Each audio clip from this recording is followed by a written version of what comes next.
وعلى آله وأصحابه أجمعين ما بعد اتقوا الله عباد الله.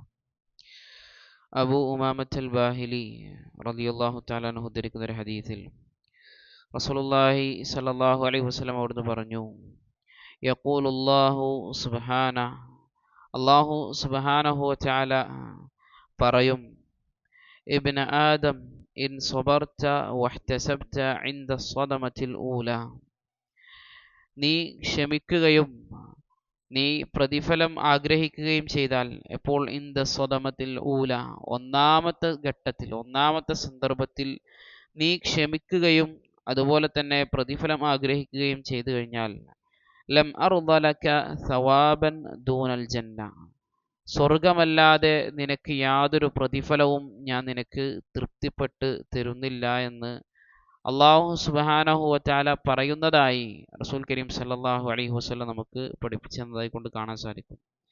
നമുക്കറിയാം, നമ്മുടെ ഈ ജീവിതം എന്ന് പറഞ്ഞു കഴിഞ്ഞാൽ ഒരുപാട് പ്രശ്നങ്ങളും പ്രതിസന്ധികളും സാമ്പത്തിക നഷ്ടങ്ങളും ഒക്കെ നമ്മൾ തരണം ചെയ്യേണ്ടവരാണ്. ഒക്കെ നമ്മുടെ ജീവിതത്തിലേക്ക് കടന്നു വരും. ആ സന്ദർഭത്തിലൊക്കെ അല്ലാഹു സുബ്ഹാനഹു വ തആലക്ക് തൃപ്തിയില്ലാത്ത വാക്കുകളാകരുത് ഒരു മുഅ്മിനിന്റെ നാവിലൂടെ വരേണ്ടത്. അതല്ലെങ്കിൽ അവന് തൃപ്തിയില്ലാത്ത പ്രവർത്തനങ്ങളുമാകരുത് ഒരു മുഅ്മിനിന്റെ ജീവിതത്തിൽ ഉണ്ടാകേണ്ടത്. മറിച്ച് അവൻ ക്ഷമ അവലംബിക്കുകയും അള്ളാഹുവിനെ തൃപ്തിപ്പെടുത്തുന്ന വാക്കുകൾ മാത്രം, അള്ളാഹു ഇതെനിക്ക് ഖദറാക്കിയതാണ്, ഇതെനിക്ക് വിധിച്ചിട്ടുള്ള കാര്യമാണ്, ഞാൻ എല്ലാം പരിശ്രമിച്ചിട്ടും എനിക്കത് വന്ന് ഭവിച്ചിട്ടുണ്ട് എങ്കിൽ അതെനിക്ക് ബാധിക്കാറുള്ളത് തന്നെയാണ്, തുടങ്ങിയ അള്ളാഹുവിനെ തൃപ്തിപ്പെടുത്തുന്ന വാചകങ്ങളും അള്ളാഹുവിനെ തൃപ്തിപ്പെടുത്തുന്ന പ്രവർത്തനങ്ങളും അല്ലാതെ നമ്മിൽ നിന്ന് ഉണ്ടാകരുത് എന്നാണ് റസൂൽ സല്ലല്ലാഹു അലൈഹി വസല്ലം മറ്റൊരു ഹദീസിൽ പഠിപ്പിച്ചു, ഇന്ന സഈദ ലമൻ ജുന്നിബൽ ഫിതൻ വലമൻ ഉബ്തുലിയ ഫസബർ.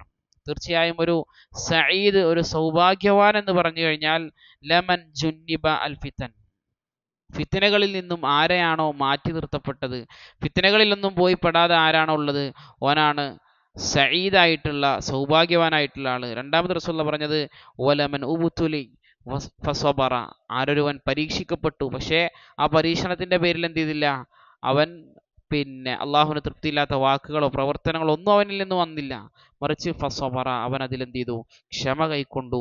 അങ്ങനെയുള്ളവനാണ് സഈദായ മുഅ്മിൻ എന്നും റസൂലുള്ളാഹി സ്വല്ലല്ലാഹു അലൈഹി വസല്ലം പറഞ്ഞതായി കൊണ്ട് കാണാൻ സാധിക്കും. മറ്റൊരു ഹദീസിലും പറഞ്ഞു, വമാ ഉഅ്തിയ അഹദുൻ അതാഅൻ ഹുവ ഖൈറുൻ വഅഉസഉ മിനസ് സബ്ർ, സബ്റിനേക്കാൾ, ഒരാൾക്ക് ക്ഷമിക്കാൻ കഴിയുന്നതിനേക്കാൾ വലിയ ഒരു അതാവും, ഒരു സമ്മാനവും അല്ലാഹു സുബ്ഹാനഹു വ തആല ചെയ്തിട്ടില്ല, നൽകിയിട്ടില്ല എന്നൊക്കെ നമുക്ക് ഹദീസുകളിൽ നമുക്ക് കാണുവാൻ സാധിക്കും. അതുകൊണ്ട് നമ്മുടെ ജീവിതത്തിൽ ഉണ്ടാകുന്ന ഏതേത് പ്രശ്നങ്ങളാവട്ടെ, എന്ത് പ്രശ്നങ്ങളാവട്ടെ, അവിടെയൊക്കെ ആദ്യഘട്ടത്തിൽ പറയാനുള്ളതൊക്കെ പറഞ്ഞു, അല്ലെങ്കിൽ ചെയ്യാനുള്ളതൊക്കെ ചെയ്തു, ആ രൂപത്തിലായിക്കൊണ്ട് പിന്നീട് ഇനി ഞാൻ ക്ഷമ അവലംബിക്കുകയാണ് എന്നുള്ളതിലല്ല, മറിച്ച് എന്ത് മുസീബത്ത് നമുക്ക് വന്നാലും, ഒരു സാമ്പത്തിക നഷ്ടം വന്നു, അതല്ലെങ്കിൽ വേറെ എന്തെങ്കിലും ഒരു പ്രയാസം വന്നു, അപ്പോഴൊക്കെ എന്ത് ചെയ്യുക, ആദ്യഘട്ടത്തിൽ തന്നെ ക്ഷമിക്കുക. അള്ളാഹുവിന് തൃപ്തിയുള്ള വർത്തമാനങ്ങൾ നമ്മുടെ നാവിൽ നിന്നും അതുപോലെ നമ്മുടെ പ്രവർത്തനങ്ങളിലൊക്കെ കടന്നു വരിക എന്നുള്ളത് ഒരു മുഅ്മിൻ ശ്രദ്ധിക്കേണ്ടുന്ന മേഖലയാണ് എന്നാണ് ഈ ഹദീസുകളൊക്കെ നമ്മെ പഠിപ്പിക്കുന്നത്.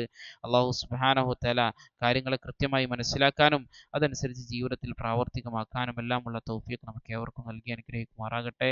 സുബ്ഹാനകല്ലാഹുമ്മ വബിഹംദിക അശ്ഹദു അൻ ലാ ഇലാഹ ഇല്ല അൻത അസ്തഗ്ഫിറുക വഅതൂബു ഇലൈക്. വസ്സലാമു അലൈക്കും വറഹ്മത്തുള്ളാഹി